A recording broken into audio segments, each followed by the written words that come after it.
अरे कॉक्रोचांनो, नीट पेपर फुटल्यानंतर फेअर एज्युकेशनच्या नावाखाली देशभर आंदोलन करतात. विद्यार्थ्यांचं नुकसान झालं असं म्हणतात. तर मग रिझर्वेशनमुळे आमच्या जनरल कॅटेगरीच्या होणाऱ्या विद्यार्थ्यांच्या नुकसानाबद्दल का नाही बोलत? हे मी नाही म्हणत, तर कॉक्रोच जनता पार्टीचे विरोधक म्हणताय.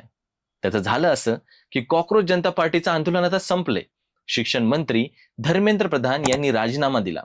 हजारो विद्यार्थ्यांनी रस्त्यावर उतरून विचारलेले प्रश्न देशभर पोहोचले आणि सरकारला एक मोठा राजकीय निर्णय घ्यावा लागला. पण त्यानंतर सोशल मीडियावर एक नवीन ट्रेंड आता सुरू झालाय, रिझर्वेशन हटाव आंदोलन. अवघ्या काही दिवसांमध्ये लाखो लोक या मोहिमेशी जोडले गेलेत. प्रश्न विचारू लागलेत की जर फेअर एज्युकेशन बद्दल बोलत असाल तर मग आरक्षणाबद्दल का बोलत नाहीत? काही जणांनी तर पेपर लीक आणि आरक्षण यांची थेट तुलनाच करायला सुरुवात केली आहे. पण खरंच या दोन्ही गोष्टींची तुलना होऊ शकते का? आणि सगळ्यात महत्वाचं म्हणजे कॉक्रोच जनता पार्टीच्या आंदोलनाचा आरक्षणाशी काही संबंध होता का? आज आपण भावना नाही तर तथ्यांच्या आधारावर हा संपूर्ण वाद समजून घेणार आहोत. नमस्कार, मी विशाल विठ्ठल आणि तुम्ही पाहत आहात सॉर्ट आउट. सर्वात आधी कॉक्रोच जनता पार्टीचं आंदोलन काय होतं हे समजून घेऊयात. या आंदोलनाची सुरुवात आरक्षणावरून झाली नव्हती. त्याची सुरुवात झाली होती नीट पेपर लीकमुळे. लाखो विद्यार्थ्यांनी वर्षभर मेहनत करून परीक्षा दिली, पण जेव्हा पेपर फुटल्याची बातमी समोर आली तेव्हा विद्यार्थ्यांचा संताप फक्त पेपरवर नव्हता, तर त्यांचा प्रश्न होता, आमच्या मेहनतीची किंमत कोण देणार? सरकार जबाबदारी स्वीकारणार का? आणि जर पैसे देऊन किंवा बेकायदेशीर मार्गाने कोणी मेडिकल कॉलेजमध्ये प्रवेश मिळवत असेल तर उद्या तोच डॉक्टर बनून आपल्या कुटुंबावर उपचार करणार. मग शिक्षण व्यवस्थेवर आणि त्या डॉक्टरांवर विश्वास कसा ठेवायचा? हा कॉक्रोच जनता पार्टीच्या आंदोलनाचा मूळ मुद्दा होता. परीक्षा व्यवस्थेची प्रामाणिकता, विद्यार्थ्यांचा विश्वास आणि सरकारची उत्तरदायित्वाची जबाबदारी. हळूहळू आंदोलनाला मोठा पाठिंबा मिळत गेला.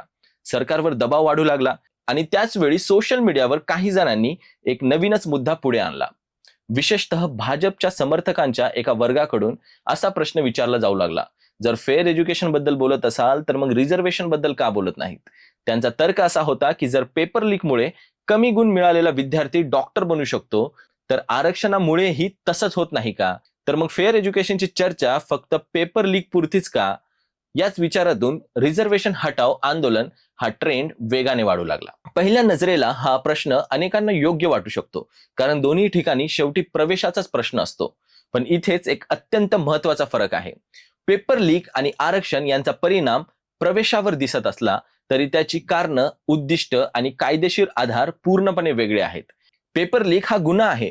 त्याच्यामध्ये पैशांच्या जोरावर किंवा गैरमार्गाने एखादी व्यक्ती इतर प्रामाणिक विद्यार्थ्यांवर अन्याय करून स्वतःचा फायदा करून घेते. ही फसवणूक आहे, ती बेकायदेशीर आहे आणि म्हणूनच त्यावर गुन्हे दाखल होतात.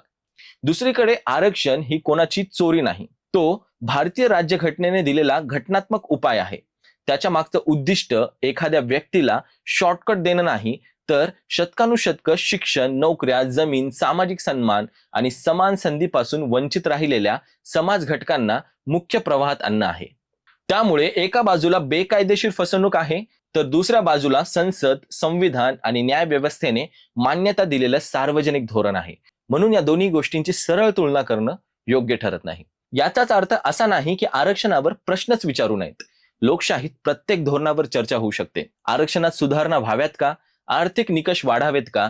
क्रिमी लेअरचे नियम बदलावेत का? या सगळ्या चर्चा पूर्णपणे वैध आहेत, पण त्या स्वतंत्र चर्चा आहेत. त्या नीट पेपर लीकच्या चर्चेची जागा घेऊ शकत नाहीत.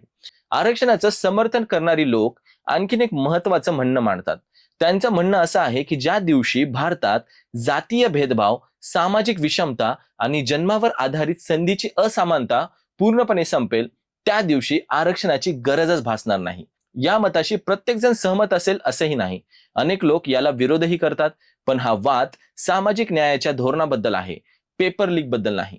त्यामुळे या दोन चर्चा एकत्र आल्या की मूळ प्रश्नच हरवतो. मला वैयक्तिकरित्या या संपूर्ण प्रकरणात सर्वात महत्वाची गोष्ट एकच वाटते. कॉक्रोच जनता पार्टी आंदोलनाची सुरुवात आरक्षणावरून झाली नव्हती. त्याची सुरुवात झाली होती विद्यार्थ्यांच्या विश्वासावर झालेल्या आघातामुळे. लाखो विद्यार्थ्यांनी विचारलेला प्रश्न अजूनही तोच आहे, माझी मेहनत सुरक्षित आहे का? सरकार जबाबदारी घेणार का? जर या प्रश्नांची उत्तर अजूनही पूर्णपणे मिळालेली नसतील तर मग चर्चा पुन्हा तिथेच यायला हवी.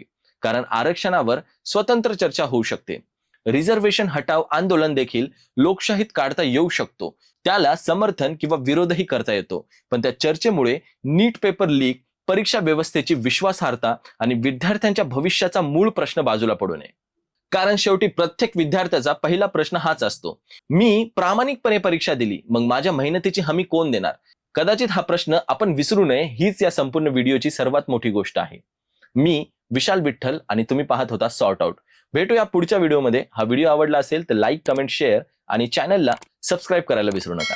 धन्यवाद.